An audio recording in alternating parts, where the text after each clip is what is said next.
சென்னையில் துணை முதல்வர் பவன் கல்யாண் பேசிய பேச்சு, ஒரே நாடு ஒரே தேர்தல் கட்டாயம் கொண்டு வரப்பட வேண்டும் என்று பேசியிருக்கிறார்கள். திரு ஸ்டாலின் அவர்கள் to recall his decision and to support one nation one election. இது கிங் டிவி, நான் உங்கள் தமிழ்மான். Meenakshi Academy of Higher Education and Research. Admissions open. Apply online.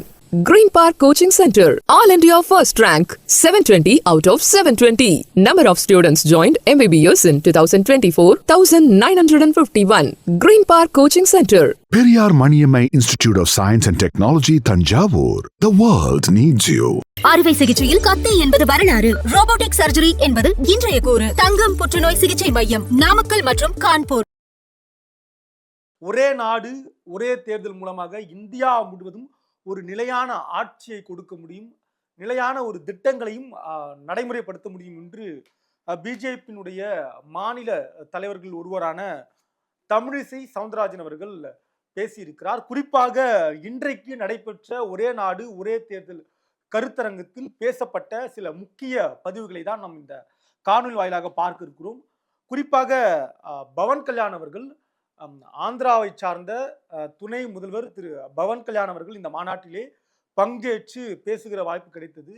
அவரும் தொடர்ந்து இந்த ஒரே நாடு ஒரே தேர்தலுடைய அவசியத்தை பேசியிருக்கிறார். குறிப்பாக அவர் மேற்கோள் காட்டியதில் மிக முக்கியமான ஒன்று என்பது, இந்த ஒரே நாடு ஒரே தேர்தல் என்பது செலவினங்களை குறைக்கும். இந்தியா முழுவதும் தேர்தல் நடக்கிற பொழுது, ஒவ்வொரு மாநிலத்திற்கும் தேர்தல் நடக்கிற பொழுது செலவு அதிகமாக இருக்கிறது. இந்த செலவை எல்லாம் குறைத்து அதை நம்ம மற்ற நலத்திட்டங்களுக்கு செலவு செய்யலாம் என்கிற வகையில் அவர் பேசியிருந்தார். குறிப்பாக தமிழ்நாட்டிற்கும் தனக்கும் ஒரு தொடர்பு இருப்பதாகவும், தான் இந்த தமிழ்நாட்டை விட்டு வெளியேறினாலும் தமிழ்நாடு தன்னை விட்டுவிடவில்லை என்றும் அவர் பேசியிருக்கிறார். இதையெல்லாம் தாண்டி தமிழ்நாடு என்பது ஏற்கனவே பிஜேபியில் இருக்கக்கூடிய தலைவர்கள் தமிழ்நாட்டை பற்றி பேசுகிற பொழுது, தமிழ்நாடு ஒரு ஆன்மீக பூமி, இது பெரியார் பூமி அல்ல, பெரியாழ்வார் பூமி என்று பேசுவார்கள்.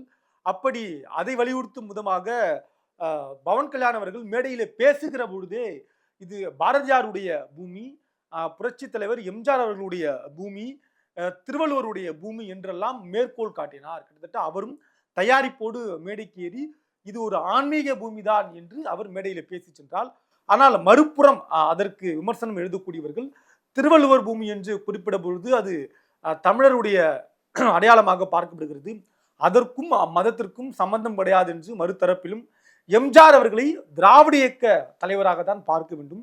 தொடர்ந்து திராவிட முன்னேற்ற கழகத்தில் அவர் பொறுப்பில் இருந்து பிறகு திராவிட இயக்கத்துடைய தலைவராக, அண்ணாவின் பெயரை கொண்ட அனைத்திந்திய அண்ணா திராவிட முன்னேற்ற கழகத்தின் தலைவராக, அதாவது அண்ணாவுடைய கொள்கையை நடைமுறைப்படுத்தக்கூடிய தலைவராக இருக்கும் பட்சத்தில் அவர் திராவிட இயக்க தலைவர் ஆக அவருக்கு குறிப்பு எழுதி கொடுக்கிற பொழுது, பவன் கல்யாண் அவர்களுக்கு குறிப்பு எழுதி கொடுத்தவர்கள் தவறாக எழுதி கொடுத்திருக்கிறார்கள் என்ற விமர்சனம் வைக்கப்படுகிறது. பாரதியார் பூமி என்று பேசுகிற பொழுது கூட ஜாதி எதிர்ப்புக்கு, ஜாதிக்கு மிக எதிராக எழுதியவர் பாடியவர் திரு பாரதியார் அவர்கள். அவரையும் சரியான குறிப்புகளோடு எடுத்து கொடுக்கவில்லை என்றும் மறுபுறத்தில் அவர் பேசிய பிறகு விமர்சனங்கள் சமூக ஊடகங்களில் தொடர்ந்து எழுதப்பட்டது. திருவள்ளுவர் கூட பிறப்பு ஒக்கும் எல்லா உயிருக்கும் என்கிறார். பிறப்பால் எல்லோரும் சமம் என்கிற நேரெதிர் தத்துவம் தான் சனாதன தத்துவம். ஆனால் மேடையிலே பேசுகிற பொழுது திருவள்ளுவரை மேற்கோள் காட்டியிருக்கிறார்கள் என்றெல்லாம் குறிப்பாக திரு பவன் கல்யாண் அவர்களுக்கு குறிப்பெடுத்து கொடுத்தவர்கள் தவறு செய்திருக்கிறார்கள் என்கிற விமர்சனமும் மறுபுறம் வைக்கப்பட்டிருக்கிறது. அந்த வகையில் இது தத்துவ ரீதியாக இந்த ஒரே நாடு ஒரே தேர்தல் என்பதை தாண்டி இது ஆன்மீக பூமிதான் என்கிற தத்துவ ரீதியாக மேடையிலே பவன் கல்யாண் அவர்கள் பேசி சென்றிருக்கிறார். தமிழ்நாடுக்கும் தனக்கும் நெருங்கிய தொடர்பு இருப்பதாகவும் பேசியிருக்கிறார். குறிப்பாக இந்த வாக்கு இயந்திரம் இவிஎம் மிஷின் எப்படி வேலை செய்கிறது என்றால், ஆளும் கட்சியாக இன்னைக்கு இருக்கக்கூடிய பிஜேபி அரசு வெல்கிற பொழுது அந்த இவிஎம் மிஷின் என்பது பழுதாகிவிட்டது, யாரோ அந்த மிஷினை இயக்குகிறார்கள், அவருடைய சொல்லாடலிலேயே இவிஎம் மிஷினுக்கு சூடு வைத்து விட்டார்கள் என்று அவர் பேசுகிறார். இதே மற்ற எதிர்கட்சிகள் மற்ற மாநிலங்களில் வென்றால், குறிப்பாக இப்போது தமிழ்நாடு வென்றிருக்கிறது, தமிழ்நாட்டில் முதலமைச்சராக திரு ஸ்டாலின் அவர்கள் இருக்கிறார் என்றால், மற்ற மாநிலங்களில் வெல்கிற பொழுது அப்பொழுது அவர்கள் இவிஎம் மிஷினை ஆதரிக்கிறார்கள். ஆனால் பிஜேபி அரசு வெல்கிற பொழுது, மோடி தலைமையிலான அரசு வெல்கிற பொழுது இவிஎம் மிஷினில் பழுது இருப்பதாக குற்றச்சாட்டை முன்வைத்திருக்கிறார்கள். இதுவும் ஒரு தாண்டோனித்தனமான குற்றச்சாட்டு. பவன் கல்யாண் அவர்கள் பேசியது என்பது தாண்டோனித்தனமான பேச்சு என்றும் சமூக வலைத்தளங்களில் பேசப்பட்டு வருகிறது. பல ஆதாரங்களை எதிர்க்கட்சியை சார்ந்தவர்கள் எடுத்து வைத்துக் கொண்டிருக்கிறார்கள். இவிஎம் மிஷின் எப்படி இயங்குகிறது, குறிப்பிட்ட சில பகுதிகளில் சட்டமன்ற தொகுதிகளில் வாக்கு வித்தியாசம் எதிர்பார்க்க முடியாத அளவு, அதாவது வாக்காளர்கள் இருப்பதை விட அதிகமாக வாக்கு பதிவாகி இருக்கிறது என்கிற குற்றச்சாட்டு எல்லாம் எதிர்க்கட்சிகள் வைத்துக் கொண்டிருக்கிற நிலையில் பவன் கல்யாணுடைய இந்த பேச்சு என்பது ஒரு தாண்டோனித்தனமான பேச்சாகவும் மறுதரப்பிலிருந்து பார்க்கப்படுகிறது. இந்த வகையிலே இன்றைக்கு நடைபெற்ற இந்த ஒரே நாடு ஒரே தேர்தல் கருத்தரங்கம் என்பது கூட்டாட்சி தத்துவத்திற்கே எதிரானது என்பதும், நிலையான ஒரு ஆட்சி என்பது உள்ளபடியே அது பிஜேபி தலைமையிலான ஒரு நிலையான ஆட்சியாகத்தான் இருக்கும் என்றும் எதிர்க்கட்சி சார்பாக ஒரு குற்றச்சாட்டு வைக்கப்படுகிறது. மத்தியிலும் மாநிலத்திலும் ஒரே நேரத்தில் தேர்தல் வைக்கிற இந்த யுத்தி என்பது இவர்கள் அடுத்தடுத்து தொடர்ந்து பிஜேபி தலைமையிலான ஒரு ஆட்சி அமைவதற்கும், குறிப்பாக இடையிலே ஒரு ஆட்சி கலைக்கப்படுகிறது என்றால், ஒரு மாநிலத்திலே ஒரு ஆட்சி கலைக்கப்படுகிறது என்ற நிலை ஏற்பட்டால் அப்பொழுது அந்த ஆட்சி என்பது மிக இயல்பாகவே அது ஆளுநர் கைக்கு மாறிவிடும். பிறகு அது ஆளுநர் தலைமையிலான ஒரு ஆட்சியாக அமைந்துவிடும். ஆளுநராக யார் இருப்பார்? ஆளுங்கட்சியாக இருக்கிற ஒரு நபர் தான் ஆளுநராக இருப்பதற்கான எல்லா வாய்ப்பும் இருக்கிறது. ஏற்கனவே தமிழ்நாடு உள்ளிட்ட பிஜேபி அல்லாத எதிர்க்கட்சிகளில் ஆளுநர் என்பவர் யாராக செயல்படுகிறார் என்றால் ஒன்றிய அரசின் குரலாக செயல்படுகிறார். மாநில சுயாட்சி தத்துவம் அங்கு கேள்விக்குறியாக ஆக்கப்படுகிறது.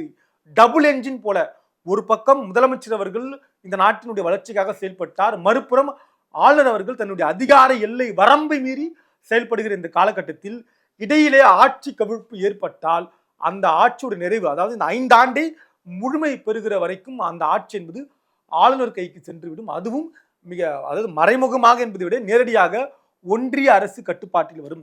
ஜனநாயக திருவிழா என்பதை தான் அதை நாம் பார்க்க வேண்டும். இதை தேர்தலுக்கான செலவு என்று பார்ப்பதை விட இது ஜனநாயக திருவிழா, மதிப்பளிக்க வேண்டும். இது செலவாக பார்க்கக்கூடாது, இது ஜனநாயகத்தின் வரவாக பார்க்க வேண்டும். ஒட்டுமொத்த மக்களும் வாக்களிக்கிற உரிமையை நிலைநாட்டுகிற ஒன்றை செலவாக பார்ப்பதே தவறு. எத்தனையோ கோடி செலவுகளை, பயனில்லாத செலவுகளை இந்த ஒன்றியர் செய்து கொண்டிருக்கிற நிலையில் இதை செலவு என்று பார்ப்பது வாக்காள பெருமக்களை கேள்விக்குறியாக்குவது, குறிப்பாக அவருடைய வாக்கின் மதிப்பை தவறாக குறிப்பிடுவதற்கு சமம் என்று எதிர்க்கட்சி சார்பில் பல குற்றச்சாட்டுகள் தற்போது பேச தொடங்கி இருக்கிறார்கள். ஆக ஒரே நாடு ஒரே தேர்தல் என்பது காலத்தால் ஏற்றுக்கொள்ளப்படுமா அல்லது புறக்கணிக்கப்படுமா என்பதை நாம் பொறுத்திருந்து பார்க்கலாம். நன்றி, வணக்கம். Meenakshi Academy of Higher Education and Research. Admissions open. Apply online. Green Park Coaching Center. All India first rank. 720 out of 720. Number of students joined MBBS in 2024, 1951. Green Park Coaching Center. Periyar Maniammai Institute of Science and Technology, Tanjavur. The world needs you. அறுவை சிகிச்சையில் கத்தை என்பது வரலாறு, robotic surgery என்பது இன்றைய கூறு. தங்கம் புற்றுநோய் சிகிச்சை மையம், நாமக்கல் மற்றும் கான்பூர்.